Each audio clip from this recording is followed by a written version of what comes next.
पहले कि वो गुंडे उसे मारना शुरू कर दे, उनसे शांति से बात करने में ही समझदारी थी। रुक जा, अभिनव अचानक चिल्ला पड़ा। तेरे लिए मैं एक अच्छा ऑफर बनाता हूं, तू मुझे छोड़, मैं तुझे डबल पैसा दूंगा। पैसों से बिकने वाले गुंडे लगता है क्या हम तुझे, हैं? सुनो सभी लोग, मार मार के पल्प बना दो, फिर इसको देवेन भाई के सामने ले जाकर पटक देंगे। काली टी शर्ट पहने उस हट्टे कट्टे गुंडे ने चिल्लाया, जिसकी तुरंत बाद ही उसके सारे आदमी बल्लू के हाथ से लाठी उठाकर अभिनव की ओर दौड़ पड़े। चेयर पर बंधा हुआ अभिनव अब उन गुंडों से कैसे निपटने वाला था।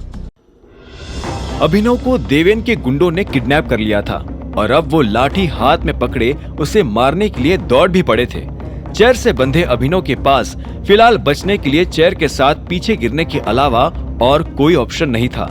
अपनी पीठ पर जोर देकर वो चेयर के साथ पीछे गिर गया और पहले गुंडे की लाठी हवा को काटते हुए खाली चली गई। हालांकि दूसरे गुंडे की लाठी जो उसने थोड़ी नीचे घुमाई थी, चेयर से टकरा गई और अभिनव के पैर पर बंधी रस्सी में अटक गई। हड़बड़ी में अपनी लाठी को निकालते हुए ही उसने गलती से अभिनव के पैर की रस्सी भी खोल डाली और उसी वक्त बहुत बुरी लात भी खा ली। अबे गधे, रस्सी क्यों खोली उसकी? गुंडों का लीडर उस नाकामयाब गुंडे को पीछे खींचता हुआ उस पर चिल्ला पड़ा। तीसरा गुंडा भी अपनी लाठी लेकर अभिनव को मारने आ ही रहा था कि अब अभिनव अपने पैरों पर खड़ा हो गया। वो चेयर अभी भी उसके हाथों से बंधी हुई थी और उसने उसका फायदा उठाने की सोची। पास आ रहे गुंडे के सामने अभिनव झटके से पलट गया और वो गुंडा उस कुर्सी की चारों टांगों से एक साथ लात खाकर दूर जा गिरा। भाई, ये तो डेंजर है, कहीं लेने के देने ना पड़ जाए।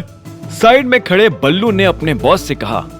अपनी पीठ पर चेयर लिए दूर खड़ा अभिनव उन लोगों के चेहरे को देखकर ही समझ गया था कि वो लोग अभिनव से घबरा गए हैं।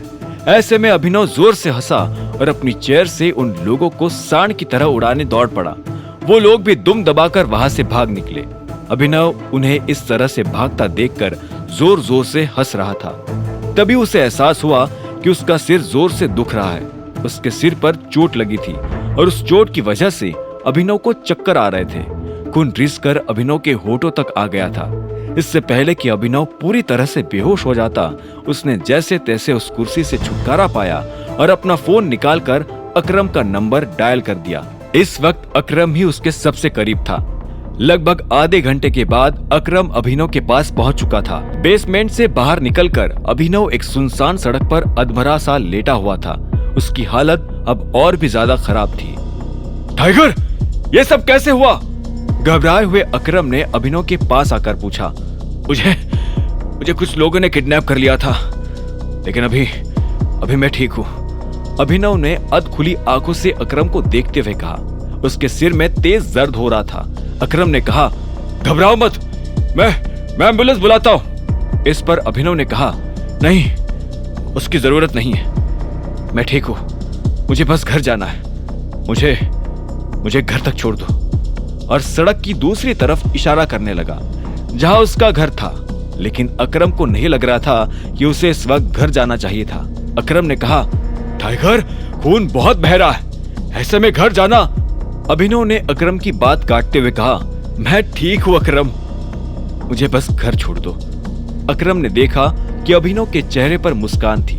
ऐसे में अकरम ने अभिनव को उठने में मदद की और उसे अभिनव की गाड़ी तक ले आया। अकरम ने अपनी गाड़ी वहीं छोड़ दी और अभिनव को जैसे तैसे गाड़ी में बैठा दिया। दोनों अभिनव के घर जाने के लिए रवाना हो गए। गाड़ी में अकरम ने अभिनव से कहा, मैं तुम्हें कल सुबह फोन करूंगा, अगर तुम्हारी कंडीशन ठीक नहीं रही तो फिर हम हॉस्पिटल चलेंगे। अभिनव ने किसी सीधे बच्चे की तरह अकरम की बात पर हाँ में सिर हिला दिया। उसके सिर से खून अभी भी टपकता जा रहा था। कुछ देर बाद जब अभिनव अनन्या के घर के बाहर पहुंचा तो उसकी जान में जान आ गई। उसने गहरी सांस ली। वह बेहतर महसूस कर रहा था और वो जानता था कि रात भर की नींद उसकी हालत और ठीक कर देगी। अभिनव ने जैसे ही घर का दरवाजा खोला तो उसे अंदर से कुछ लोगों की जोर से हंसने की आवाजें आई। अभिनव अंदर आया तो उसने देखा कि शर्मिला, राजीव, अनन्या और चिराग साथ बैठकर डिनर कर रहे थे। ये देखकर अभिनव को शक हुआ। उसे समझ नहीं आया कि ये लोग इतनी देर रात को डिनर क्यों कर रहे हैं। फिर जब अभिनव ने चिराग को देखा तो उसे और ज्यादा जलन होने लगी। ना सिर्फ चिराग ने टेबल पर अभिनव की जगह ले ली थी, बल्कि उसने अनन्या को भी अपने ठीक पास में बैठा लिया था। आगे की कहानी जानने के लिए देखें अगला एपिसोड सिर्फ पॉकेट एफएम के यूट्यूब चैनल पर, और द रिटर्न ऑफ टाइगर के सारे एपिसोड्स को सुनने के लिए डिस्क्रिप्शन में दी लिंक से डाउनलोड करें पॉकेट एफएम ऐप।